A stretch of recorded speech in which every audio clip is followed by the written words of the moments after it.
how to practice your forms or your katas in a way that I like to do it. There's 3 different versions. The first version we'll do slow, no power, no speed, just trying to work on perfect technique. Sometimes we'll also call it kime. And the second version is going to be slow with perfect technique, but we're going to add power. And the third way is going to be perfect technique, power, but fast, just like you would if you were doing it for real. For example, you can do this with any katas, but I'm going to demonstrate it with katsu, which is our first and relatively smallest kata. So the first example is going to be katsu done level 1, which is slow, trying to work on perfect technique, no power, no muscle.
So level 1 is going to be harder because you're going to be in your stances a little bit longer. You're going to be feeling that building up in the legs.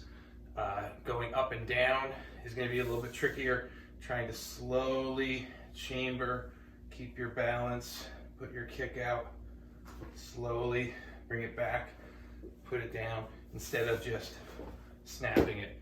It's a lot easier to do it that way. By doing it super slow, as perfect as you can, it's going to make it a little bit more difficult, especially on the legs. And then things like your timing, making sure that you're not stepping, landing, and then punching, but making sure that you're slowly stepping, slowly landing at the same time. And that's a little bit tricky to do when you're doing it that slow. But you shouldn't feel any extra strength in your upper body throwing those strikes out super hard. Level 2 is going to be same way, slow, but we're going to do it each individual move nice and strong. Okay, so we're going to pause in between each movement to make sure that everything's really as hard and as fast and as strong as we can before moving on.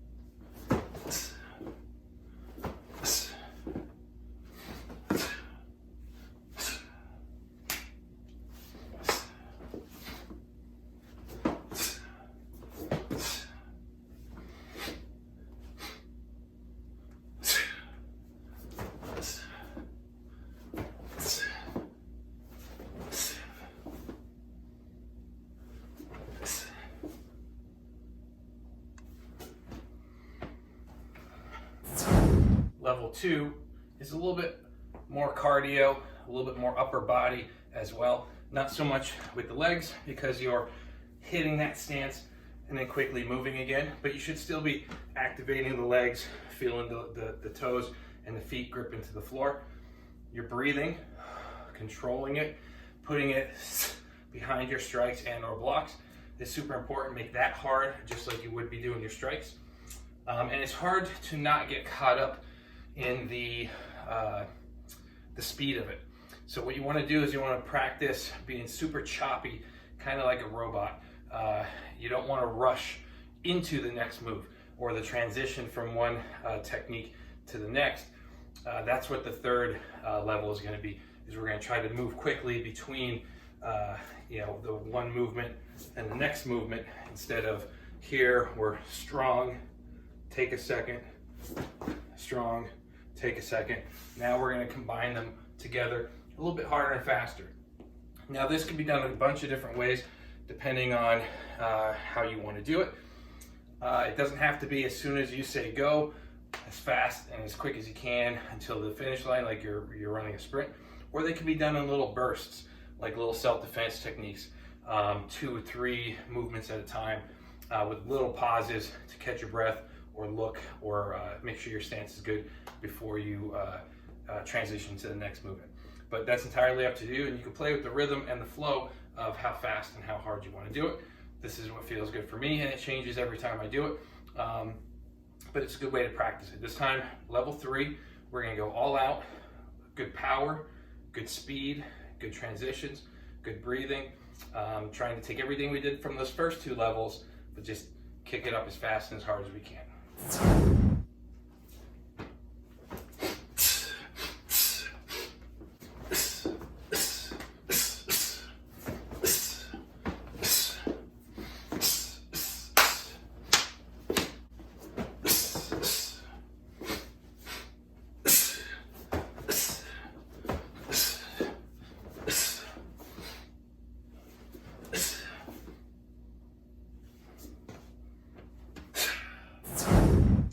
So level 3, probably the quickest of it all, but it should be the most physically demanding. You should feel it in your legs, your core, your upper body, your breathing. Trying to focus on all the little details that we tend to forget about when we go fast. That's how you could pressure test your stances and your techniques, your kicks. When you go fast, you might not notice that you might be a little wobbly, or you might come up and lean, or your strikes might get a little round instead of straight and snappy. So when we do it slow, you could control everything the way you want it to be, but then to pressure it and test it to see if it's going to stay that way when you're moving at full clip or top speed, you got to push it. So go crazy in that last one. You can do it multiple times. You can start and go. You can take little pieces out of the form itself. If you don't want to do the whole form, you can just focus on a section or a little chunk of it, and then just work on that over and over again. It doesn't have to be the whole thing, especially when you get to katas or forms that are much more bigger and you have long forms and lots of movements. Take little chunks, little pieces, practice them those 3 ways, and then put it back in together. By breaking it down or really focusing on it, you'll get the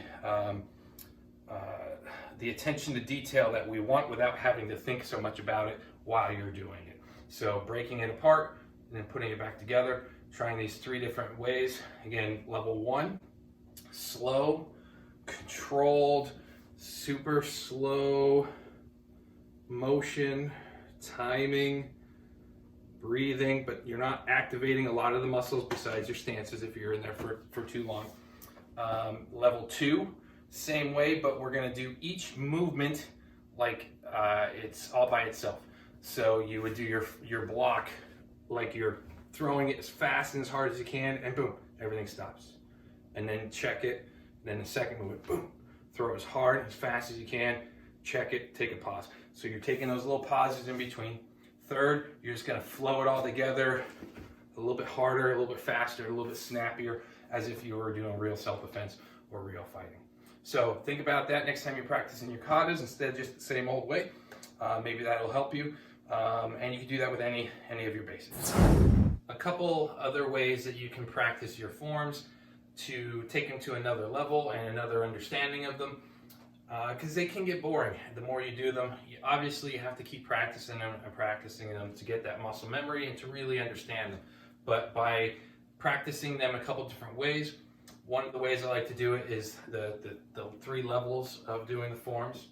The next one you can do is changing your position. If you're always used to facing one direction of the dojo or the school or the same practice area that you practice in all the time, change your direction. So if you're starting your kata facing another direction, especially as you start moving into different movements,